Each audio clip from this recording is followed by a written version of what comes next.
this understanding that one can change, one can move in a different direction, one can turn things around rapidly.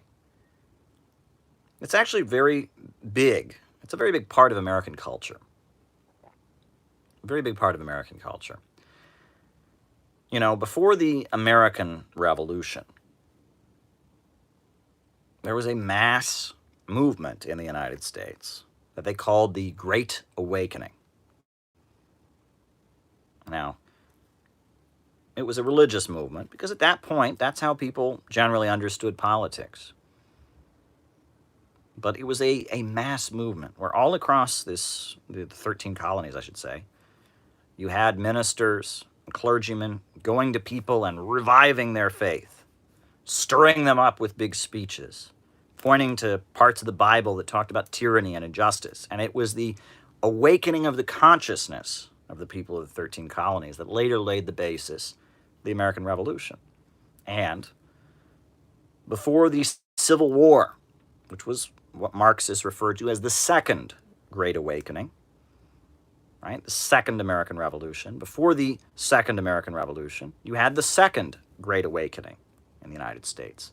You had ministers and pastors going around and stirring up their flocks and talking about the evils of slavery, and tent revival meetings being held, and you know, different new religious groups being formed, like the Seventh-day Adventists or the Mormons. A lot of American congregations can trace themselves back to the Second Great Awakening. There was an awakening in consciousness that expressed itself in terms of religion, again, because that's how American politics was at that time, where American people all throughout, you know, the United States, throughout the Midwest, Illinois, Ohio, Pennsylvania, Maine, New England, you had this revival of religious sentiment, urging opposition to slavery, urging that women have the right to vote. Many people don't realize that, but those tent revival pastors that preceded the Civil War were very, very in favor of women having the right to vote.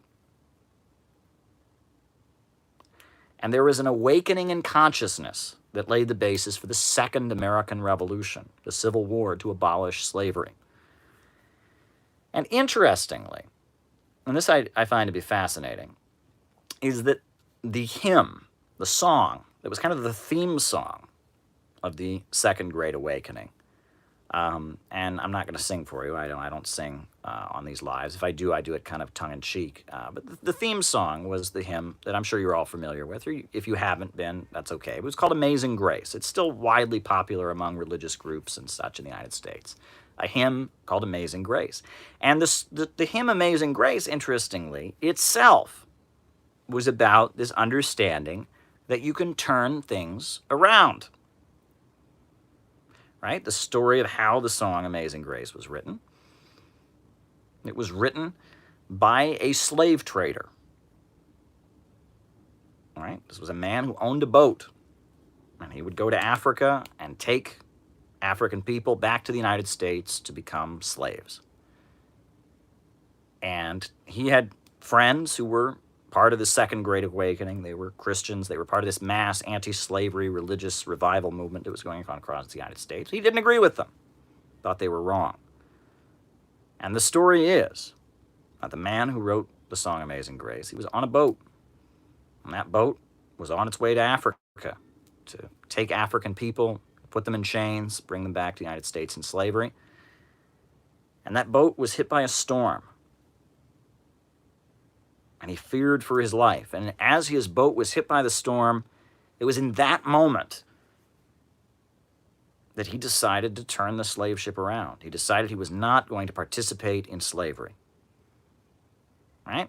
It was about turning things around. And that became kind of symbolic for the United States, because there was a feeling among people like John Brown, the abolitionist, among progressives, the early Marxist movement, that the United States was going in the wrong direction. It had seized Mexico to have more slave territory, more slave states like Texas. The United States, because of the plantation owners and the slave owners of the South, the rising power of bankers on Wall Street, the United States was moving in the wrong direction. And the rallying cry of the Second Great Awakening this mass revival of religious movements in the United States. The rallying cry as it is, we need to turn the ship around. We need to start going in the other direction. And yes, John Brown and Harriet Tubman and Frederick Douglass, they framed it in religious terms. But it was an understanding that we're going in one way. And if we keep going in this way, it's only going to get worse. We need to turn things around. We need to start moving in a new direction. We need innovation. We need to start doing things in a new way. And I would say, in the United States, we need to start doing things in a new way. We absolutely need to start doing things in a new way. Capitalism and the rule of profits, the rule of big bankers on Wall Street is leading us toward disaster. The global system of monopoly capitalism, imperialism, capitalism in its highest stage, is leading us toward disaster. Wages are dropping. Profits are being made from prisons, from opioids, from wars. It's unacceptable. We need to turn things around. We need to start moving in a new direction.